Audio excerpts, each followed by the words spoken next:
What is up, friends? Welcome back to Dad Games Podcast, where we talk about how the dad game earns the video game. Today, we're tackling a topic that many parents find themselves asking at least once a week. Is gaming good for kids, or is it more like giving your child a sugar-filled snack before bed? Let's get into this.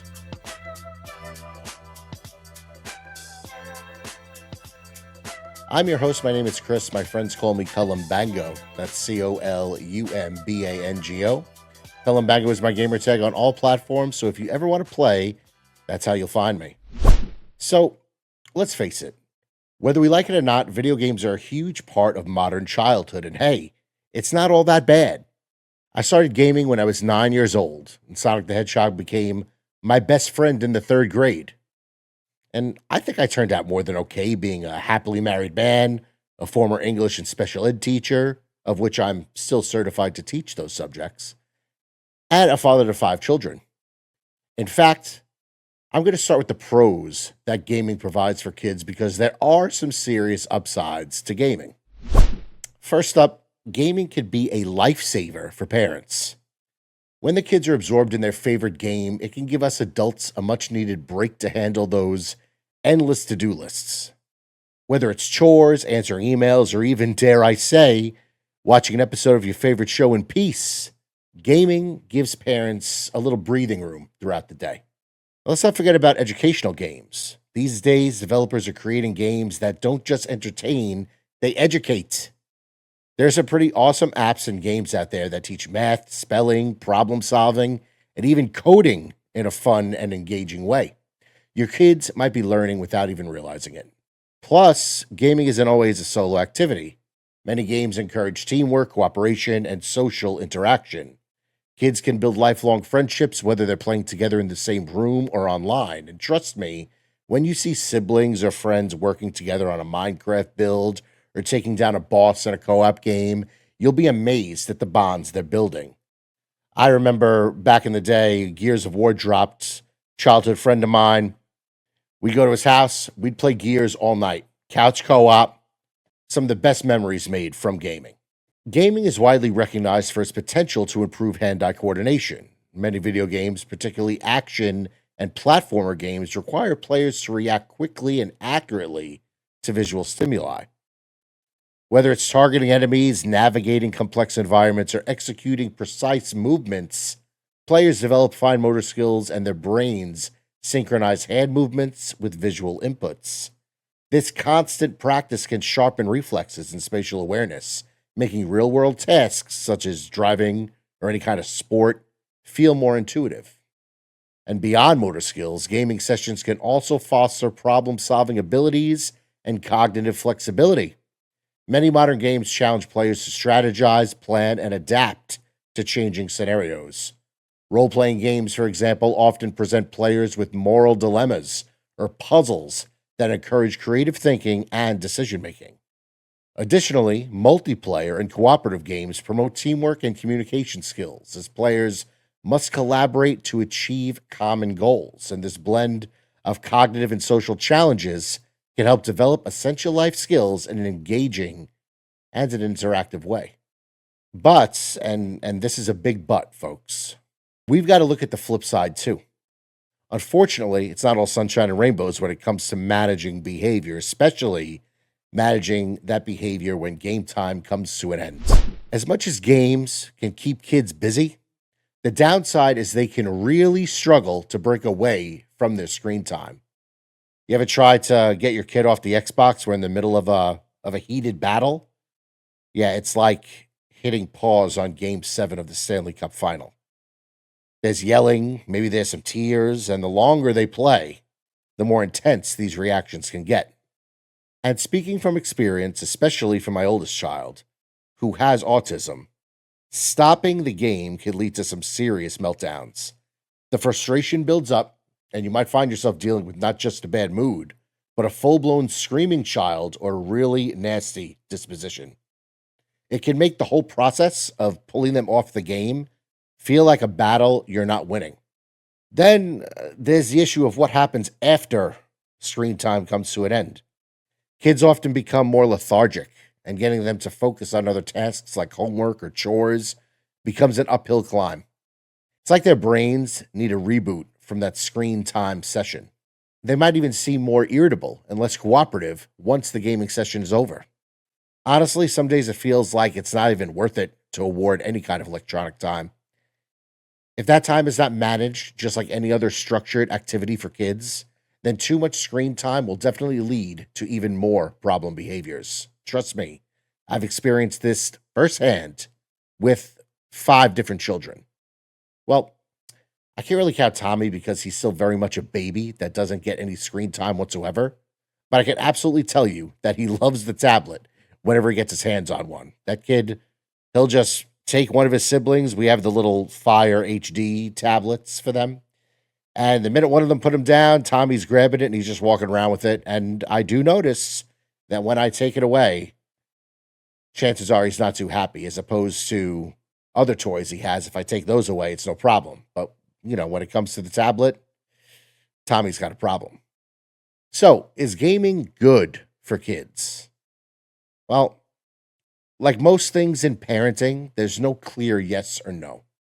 On one hand, it's a fantastic tool for keeping kids occupied.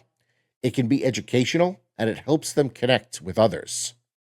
On the other hand, we've got the downside of behavioral issues, the difficulty of stepping away, and the brain fog that follows a long gaming session. The key, like anything in life, is balance. As parents, it's up to us to set limits and enforce breaks. It's easier said than done, I know, but maybe it's about setting expectations beforehand, creating a schedule, and making sure gaming isn't the only activity filling their time. In our household, we make sure our kids are involved in many extracurricular activities, as well as planned family activities like a family board game night, something along those lines. If your child, like mine, has extra challenges with transitions, it might help to find softer ways to pull them out of the game world. Maybe set a timer that gives them a heads up, or create a post game routine that lets them unwind in a different and calmer way. I know for my oldest, after he's done using a tablet or playing a game, he will stim a lot. He'll run around the house and he's kind of reenacting the game in his mind. And we do certain things. We follow a little routine to kind of break him away from that game time. Now, is it the best for him to have that game time?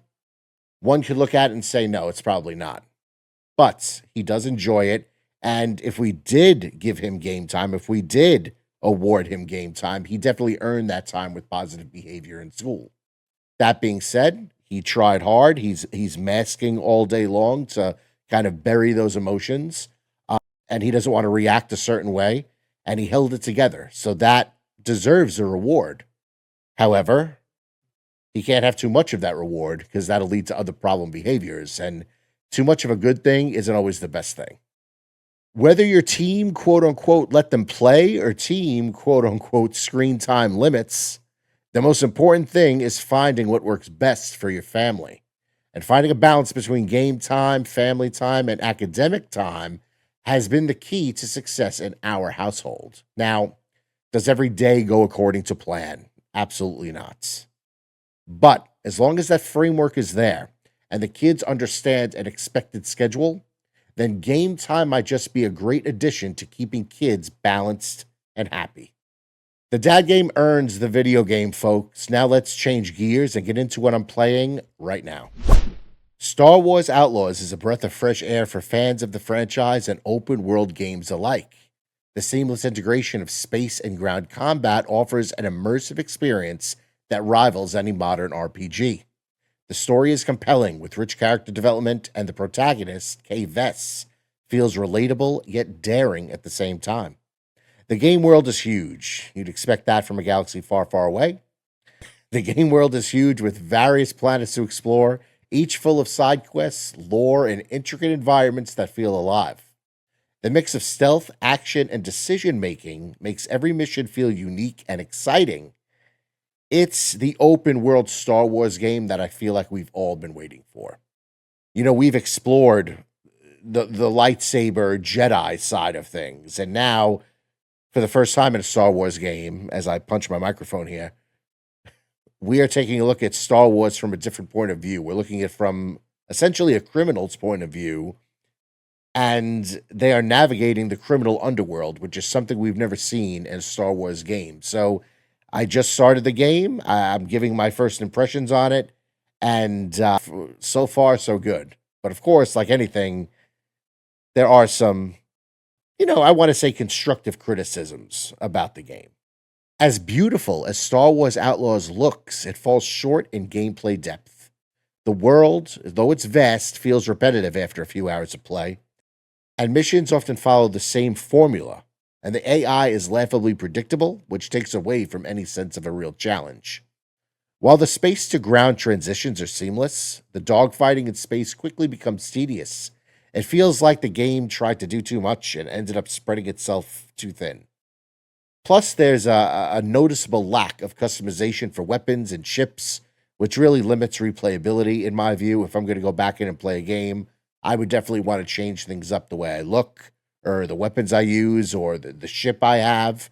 That's important to me when it comes to replayability in a game. The Black Ops 6 beta is everything a Call of Duty fan could hope for and more. The gunplay feels crisp, the movement is fluid, and the maps are well designed with a mix of open spaces and tight corners that cater to different playstyles. The new game modes bring a fresh twist to multiplayer, and the time to kill feels perfectly balanced, giving players a chance to react without making it too slow. The graphics are stunning, especially for a beta, and the sound design really draws you into the intensity of the combat. If this is just the beta, I can't wait for the full release. And the biggest improvement to Call of Duty is this Omni movement system, which is absolutely incredible to experience. I've said it before on stream, and I'll say it again now. The movement in this game is the best I've ever seen in a Call of Duty game, and I'm so excited. I've been excited for Call of Duty games in the past, but this one, I feel like it's going to set Call of Duty to that next gen, that true next gen experience that we've all been waiting for. Space Marine 2 brings the brutal, fast-paced action that fans of the Warhammer 40k universe crave. The combat is visceral and satisfying, especially when you're tearing through hordes of the Tyranids with a chainsword, nonetheless. The environments are gorgeously dark and gothic, perfectly capturing the grim atmosphere of a Warhammer 40k game. The protagonist feels like a true Space Marine. He's unstoppable, he's relentless, and he's powerful. The co-op mode is an absolute blast, making this not only a great single-player experience, but a fun multiplayer one too. For fans of this series, this game is without a doubt a must-play. In the same breath, while Space Marine 2 excels in combat, it quickly becomes repetitive. The game is essentially just one long sequence of a kill everything in sight methodology, if you will, which can get old really fast if you're looking for a more varied gameplay experience. The story is bare bones. I still don't know what the story's about. Okay, there's little depth to the characters or the narrative for that matter, which is disappointing for a universe as rich as Warhammer 40k. The level design, it feels linear, with little room for exploration or tactical creativity. For non-hardcore fans of the franchise, the constant waves of enemies might feel a bit more like a slog than an enjoyable challenge. And finally, one of my Game of the Year contenders, I love this game so much, is Stellar Blade. Stellar Blade is a visually stunning adrenaline action game that masterfully blends fast-paced combat with deep narrative elements. The combat system is reminiscent of the best hack-and-slash titles, but with its own unique flair. The protagonist, Eve, is both powerful and graceful, making every fight feel like a dance of destruction. The game's world is a mix of futuristic dystopia and organic environments, providing a hauntingly beautiful backdrop for exploration and combat. The boss battles are particularly memorable, with an intricate design and attack patterns that keep you on your toes. It's a fantastic experience for anyone who loves action RPGs with a strong emphasis on combat and storytelling.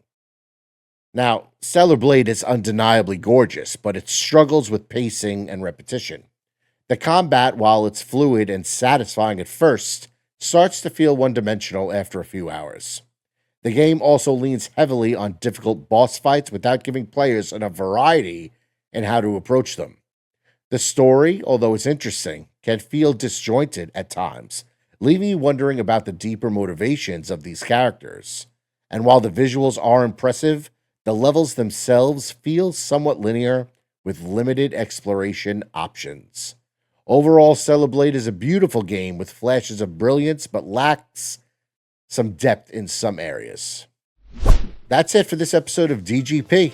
Of course, if you enjoyed the podcast, and I really hope you did, be sure to hit the like button and subscribe to Dad Mod Gaming on YouTube if you're new to the channel.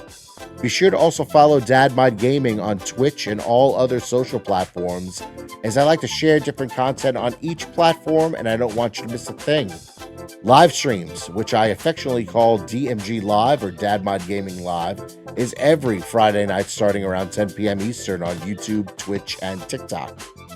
During the stream, I'll either dive into multiplayer games like Call of Duty or Halo, or I'll into whatever single-player campaign I'm working on, all while covering the latest hot topics in the gaming industry. Thanks so much for listening and watching, and I'll see you in the next episode of Dad Games Podcast.